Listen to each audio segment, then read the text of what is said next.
লাতিন আমেরিকার দেশ ভেনেজুয়েলায় সরাসরি সামরিক অভিযান চালিয়ে দেশটির প্রেসিডেন্ট নিকোলাস মাদুরোকে বন্দী করার দাবি করেছেন মার্কিন রাষ্ট্রপতি ডোনাল্ড ট্রাম্প। এই ঘটনাকে কেন্দ্র করে চরম উত্তেজনা ছড়িয়েছে আন্তর্জাতিক মহলে এবং বিশ্ব রাজনীতিতে নতুন করে দেখা দিয়েছে অস্থিরতার আশঙ্কা।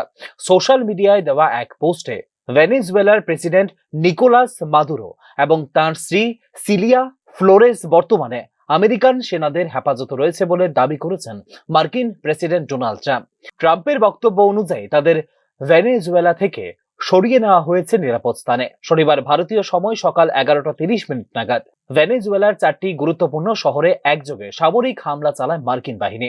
হামলার সময় সামরিক ঘাঁটি, বিমান প্রতিরক্ষা ব্যবস্থা এবং সরকারের গুরুত্বপূর্ণ স্থাপনাগুলিকে লক্ষ্য করে চালানো হয় বিমান ও ক্ষেপণাস্ত্র হামলা।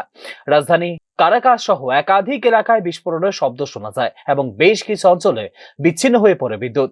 মার্কিন হামলার পরপরই জাতির উদ্দেশ্যে এক বিবৃতিতে কড়া প্রতিক্রিয়া জানান ভেনেজুয়েলার প্রেসিডেন্ট নিকোলাস মাদুরো। এই হামলাকে দেশের সার্বভৌমত্বের উপর সরাসরি আক্রমণ বলে অভিহিত করে যুক্তরাষ্ট্রকে উপযুক্ত জবাব দেওয়ার হুঁশিয়ারি দেন তিনি। একই সঙ্গে দেশজুড়ে জরুরি অবস্থারও ঘোষণা করেন নিকোলাস মাদুরো।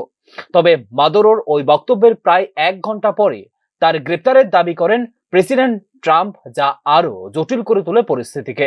অবশ্য এই দাবিকে ভিত্তিহীন ও মিথ্যা প্রচার বলে অস্বীকার করেছে ভেনেজুয়েলার সরকার। মার্কিন প্রশাসনের বক্তব্য অনুযায়ী এই সামরিক অভিযানের পেছনে রয়েছে 3টি প্রধান কারণ। ভেনেজুয়েলা সরকার অবৈধভাবে মার্কিন তেল কোম্পানিগুলোর কাছ থেকে তেল উত্তোলনের অধিকার কেড়ে নিয়েছে, যা আন্তর্জাতিক চুক্তির লঙ্ঘন বলে দাবি মার্কিন যুক্তরাষ্ট্রের। ভেনেজুয়েলার জন্য বিপজ্জনক মাদক পাচারের একটি বড় কেন্দ্র হয়ে উঠেছে যুক্তরাষ্ট্র বলেও অভিযোগ করেছেন মার্কিন রাষ্ট্রপতি ডোনাল্ড ট্রাম্প। এই অভিযানের অংশ হিসেবে মাদক বহনকারী 35টি নৌযানে হামলা চালানো হয়েছে বলে দাবি করেছেন মার্কিন রাষ্ট্রপতি ডোনাল্ড ট্রাম্প। নিকোলাস মাদুরোকে একজন স্বৈর শাসক ও মাদক পাচারকারী হিসেবে চিহ্নিত করে আসছে যুক্তরাষ্ট্র। ভেনেজুয়েলায় গণতন্ত্র পুনঃপ্রতিষ্ঠার লক্ষ্যে মাদুরোকে ক্ষমতা থেকে সরানো জরুরি বলে দাবি মার্কিন যুক্তরাষ্ট্রের।